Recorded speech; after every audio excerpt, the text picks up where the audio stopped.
I was in our dining room, which we never used, preferring the comfort and intimacy of the kitchen. Well, at least that's the way it used to be. I would put our work table there. The ornamented table gave plenty of room to organize everything. I was a little obsessed with neatness, I'm afraid, and I really liked the diffused light in the room.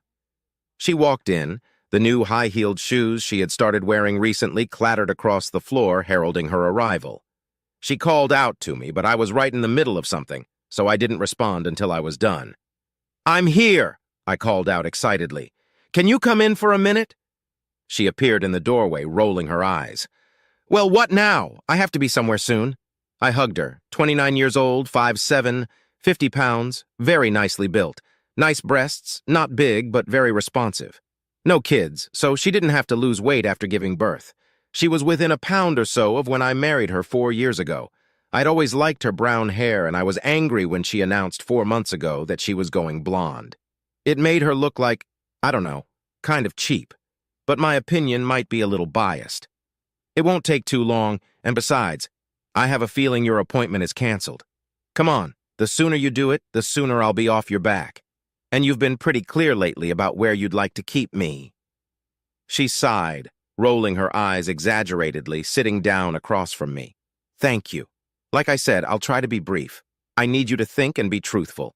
This is not a hypothetical question. How much would you value sex in terms of money? More specifically, I mean sex with you. Do you think there are different prices for different acts? I know prostitutes have different prices, and how much call girls charge, I have no idea, but probably a lot more. I need your help to try to establish a point of reference. Research, if you will. Do you think your value is as high as a courtesan or as low as a street whore? Maybe somewhere in the middle. Should I consider intangibles, enthusiasm, skill level, temptations such as lingerie, mood enhancers such as soft lighting, candles, strawberries, chocolates, motel rooms, and the like? This is where I want to get an overall assessment." Her mouth dropped open more and more as my monologue continued. When I paused to give her a chance to speak, her mouth slammed shut. "What are you talking about? It's not funny, Donald. More like stupid." "Well, okay, she called me by my full name. That means she's pissed off, and if I keep this up, she'll go into full bitch mode in a few seconds." "Oh, I agree, Sherry. This is stupid. It's been stupid from the moment you started flirting with Jameson. It's Jameson, isn't it? What a pompous name. He's just a redneck, even in a suit. His drinking buddies call him Jimmy Jam, and now there's a name for you." Her eyes narrowed. I could see the eruption coming. "Come on, Mount St. Helens, blow. Give it a rest about that. I already told you there's nothing between us. I don't even like him that much. Is that what this is about? I swear, if you talk about him again, I'll leave you." I smirked. "Jameson, Jameson, Jameson, Jimmy Jam Jameson. Sounds like a rapper, doesn't it? Jimmy Jam Jameson, the hillbilly rapper. He could make up rhymes about his pickup truck, get drunk, fuck married women, maybe. I see a real career in his future, big money." Her eyes widened, then narrowed slightly. I think she was beginning to understand. "I'm sorry, Sherry. I lost my train of thought. It won't happen again. Let's get back to the sheep. You know, I didn't want to come here at first, even though I had a good career. But the longer I've been here, the more I like it. It was 22 degrees yesterday. I played golf the last week of February. I can't figure out what's going on with the weather, so I think I'm going to stay regardless of what happens next. You know what I like best about North Carolina? Here you can still sue for alienation of affection. Well, I mean stealing a spouse. It's one of the few remaining states that allows you to do that. It takes a rare set of circumstances to actually get some money, but either way, I think it's a thought.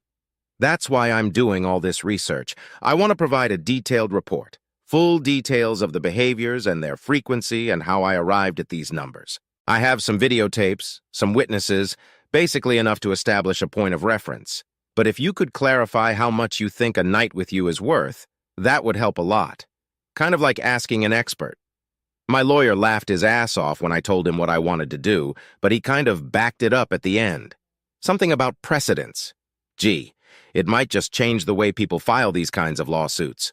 More money will change hands, lawyers will be happy, judges will be happy because it will make it much easier to determine monetary awards. So, help me out on this one. If you don't cooperate, my lawyer will put your ass out there on the bench and be happy to sort out your case act by act. That'll be the testimony I'd like to hear. And enjoy the little favors. The meter will stop running the minute you sign the separation and divorce papers. We won't even embarrass you into getting served. Just walk into his office. Look how much money you and Jimmy Jameson will save once you move in together on gas and motel rooms. On the other hand, keep in mind that he has a spare bedroom if he can talk his wife into it. Oh, and I shared my research with her and she's going to use it in her case against you, so maybe you can get together somewhere else. We'll even split the attorney's fees with her. I looked down at Sherry lying unconscious on the dining room floor. She hadn't fallen. It was more like a balloon losing air as she slid to the floor. So much for the expert counselor. Never mind. The documents are pretty self-explanatory. I printed out my research, put it in a nice folder, and put it on her chest. She'll see it as soon as she wakes up. Right now, me, my lawyer, and Mrs. Jimmy Jam are meeting for dinner at Pig Heaven, best barbecue place in town. Another thing I love about the South, I hope Sherry realizes that once the door slams shut behind her tonight, she can't come back. The locks will be changed. Heck, it's gotten to the point where it's no longer possible to enjoy a good meal. Sherry had called 6 times already. I'd disconnected her. Mrs. Jimmy Jam was just in the middle of one of her hilarious stories about her errant husband. Said she was thinking of writing a book, Life with a Male Dog. Apparently, Sherry is not his one and only. Mrs. J said she would give me their addresses so I could share my formula with their husbands after mine was ready. We don't want too many people shaking the tree at the same time, do we? I tuned into the story again. Of course, it wasn't that simple. Sherry didn't want a divorce. She was so apologetic, and that she said it would never happen again, that she had learned her lesson. She fought for 4 months before she gave up, signed the papers, and came home. Jameson got a lot of publicity when the trial began, and the judge, an old-school weirdo with 2 ex-wives to his credit, allowed me to testify. The court shook with laughter while he tried to become invisible. He was actually a fairly wealthy man, owned half of a car dealership, and I actually got some money, even more than I thought possible.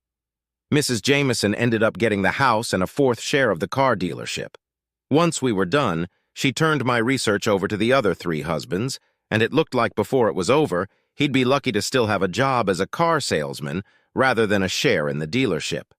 I stayed away from women for almost 2 years before I ran into a feisty little redneck redhead, a widow with 2 sons, ages 8 and 6.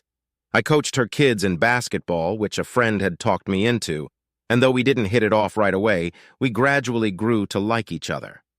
She mocked the way I treated her in public, opening doors, serving her a chair in a restaurant, the way I always deferred to her in social situations. She poked fun at it until on the 3rd date I snapped.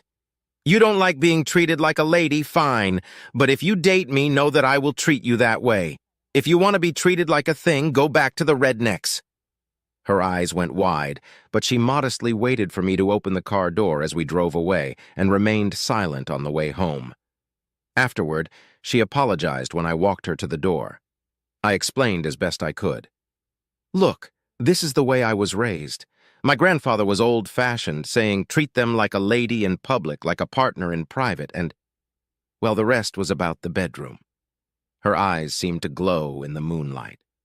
And if I were your woman, how would you treat me in the bedroom? I would treat you like the hot little thing you are, which I think you are, and fuck your brains out. Not for power, not for dominance, but because I'd want to be the best lover you've ever had, so you'd always be satisfied. I don't think we're there yet, though. You know what your biggest mistake is, honey? You thinking too much. She said this while pushing me through the door. The next morning, we were late picking up the boys. Her mom looked at us and smirked silently. 8 months later, when we sat them down at the table and explained that I would be their new daddy in 4 months, they were overjoyed. We had developed an easy, teasing relationship, and I told the oldest that he would be carrying the ring. The younger one wanted to know what his role would be. Well, we're gonna need a flower girl. Mommy, Daddy wants me to be the flower girl. Well, honey, I bet you'd look really cute in a dress. He looked like he was about to cry, so I picked him up and put him on my lap. You know we're just kidding, son. How about you be the ring bearer and your brother be the best man? How about that? That was fine with them, and that's exactly what we did. 10 years later, I was happy to hear them complain about me making them take their younger sisters to dance classes and scouts.